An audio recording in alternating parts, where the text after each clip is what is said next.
बहुत प्राचीन समय की बात है। जब सृष्टि नई नई बनी थी, तब ऋषि कश्यप की अनेक पत्नियां थीं। उन्हीं में से एक थीं माता कद्रू, जिनसे नागों का जन्म हुआ। कद्रू के गर्भ से हजारों नाग उत्पन्न हुए, लेकिन उनमें दो सबसे अधिक तेजस्वी और शक्तिशाली थे, शेषनाग और वासुकी। वीडियो को बिना स्किप किए अंत तक जरूर देखें। आइए जानते हैं आगे की कहानी। कहा जाता है कि दोनों भाई बचपन से ही अद्भुत शक्तियों के स्वामी थे। उनकी आंखों में दिव्य तेज था और उनके फन से अग्नि जैसी आभा निकलती थी। लेकिन स्वभाव में दोनों एक दूसरे से बिल्कुल अलग थे। शेषनाग शांत, गंभीर और तपस्वी थे। उन्हें युद्ध और क्रोध से दूर रहना पसंद था। वे हमेशा ध्यान और भक्ति में लीन रहते थे।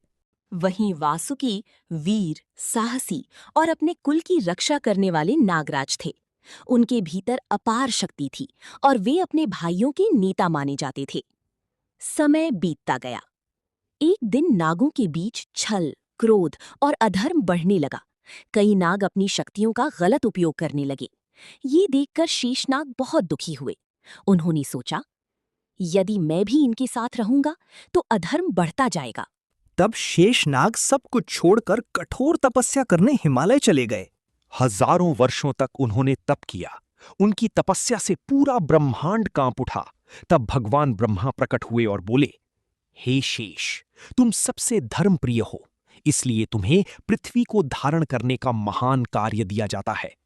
तभी से माना जाता है कि शेषनाग अपने विशाल फनों पर पूरी पृथ्वी को धारण किए हुए हैं। बाद में भगवान विष्णु ने भी उन्हें अपना आसन बनाया।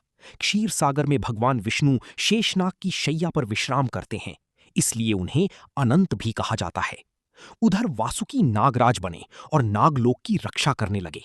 देवता और असुर दोनों उनकी शक्ति से परिचित थे। फिर एक समय ऐसा आया जब देवताओं और असुरों ने अमृत पाने के लिए समुद्र मंथन करने का निर्णय लिया। लेकिन समस्या ये थी कि मंथन की रस्सी कौन बनेगा। तब सभी की नजर वासुकी पर पड़ी। वासुकी ने संसार के कल्याण के लिए स्वयं को समर्पित कर दिया।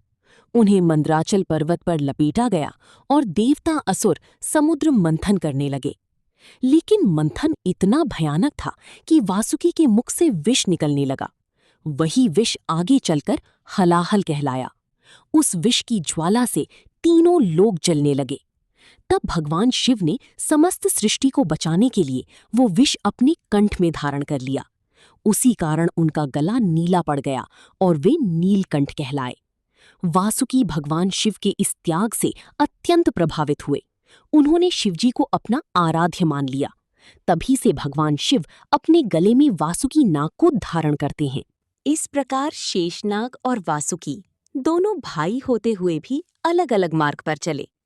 एक ने तप, धैर्य और धर्म का मार्ग चुना और दूसरे ने शक्ति, साहस और त्याग का। लेकिन दोनों का उद्देश्य एक ही था, सृष्टि की रक्षा और धर्म की स्थापना।